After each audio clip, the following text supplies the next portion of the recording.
Hello, good morning everyone. This is Sakti Shorupa Das and today I am going through a topic structure of an atom. So before going into a topic, let's first have a basic idea about what an atom exactly is. So an atom is the basic building block of an element, or we can say as the smallest unit of a matter which possesses all the characteristic chemical property of an element. It is the smallest or the basic building block of a matter. So the word atom was derived from the Greek word atom, which means indivisible, which cannot be further divided. This was a long back where it was thought that atoms cannot be divided further. But later, with the research of our scientists, we found that an atom consists of three particles: neutrons, electrons and protons. The neutrons doesn't have any charge. Protons are the positively charged particle of an atom and the electrons are the negatively charged particle of an atom. The protons and neutrons together are present at the nucleus of an atom called as nucleons.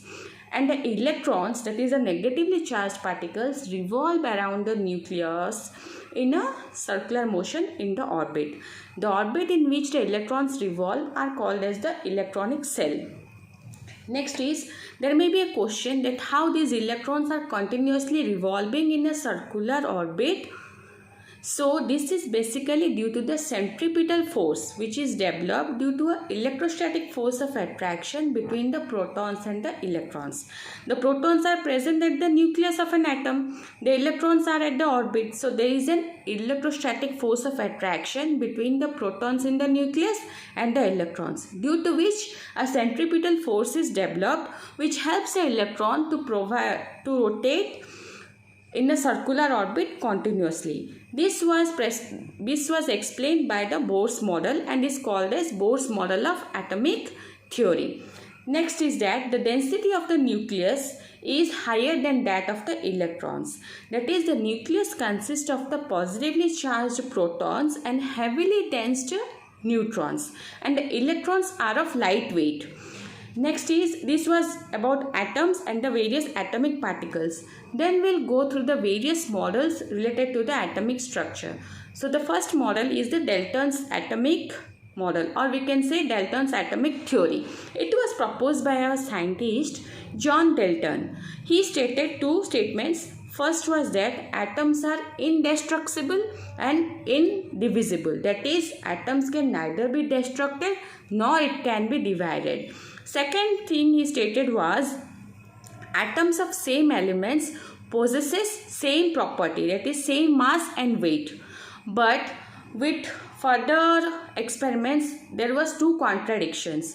First limitation was that atom divided into three particles, that is electrons, neutrons and protons. So they are divisible. That means first statement was contradicted, that is atoms are indivisible. Dalton has stated that atoms are indivisible, but there was a contraction and atoms are found to be divisible into three parts.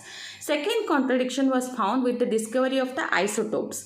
Isotopes are the atoms of same element possessing different properties. So this was again a contradiction to Dalton's atomic theory. Next came Thomson's atomic theory. As per Thomson's atomic theory, he performed an experiment, cathode ray tube experiment, and explained the concept of the electrons revolving around the nucleus in a circular orbit. But it too faced number of limitations and contradictions. So these were the basic models related to the atomic structure. Now we are going to have a study about the basic terms related to the atomic structure.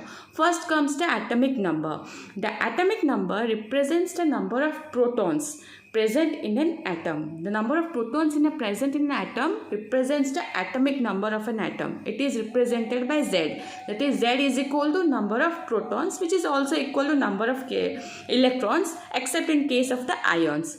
Next is the mass number. Mass number represents the sum of the number of protons and the number of electrons. The sum of number of protons and number of electrons represents the mass number of an atom, and it is represented by the letter A. Next comes isotope. So what is an isotope? And isotopes are the atoms of same element having same atomic number but different mass number. These are the atoms of same element having same atomic number but different mass number. For example, carbon has two isotopes, C612 and C6 14. They have same atomic number 6 but different mass number 12 and 14. Similarly, hydrogen has two isotopes, H11, H12. Atomic number same 1 but mass number in both cases are 1 and 2. Two different mass numbers. So these are the examples of the isotopes. Next comes isobar. What is an isobar? These are the atoms of different elements having same mass number. For example, argon and calcium both have different atomic number 18 and 20 but the mass number is 14. Ar 1840, Ca 1840. Mass number are same. Two different elements, same mass number. So these are the example of isobars. Next is the concept how the electrons are accumulated in the various orbits. What is the maximum electron accumulation capacity? It follows a simple rule of 2n square, where n represents the number of orbit.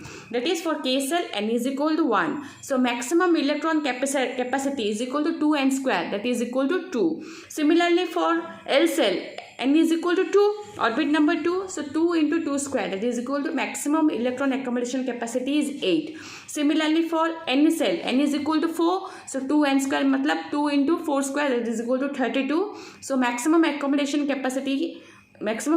accumulation capacity is 32. And how these are accumulated? The electrons are accumulated starting from the inner shell to the further cells.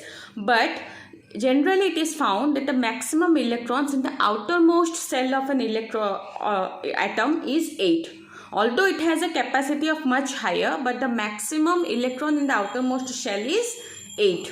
Okay, so this is a basic idea about the various structures of atom, what an atom is, atomic particles and the various models. So any doubts or queries related to the topic till now is most welcomed. Thank you.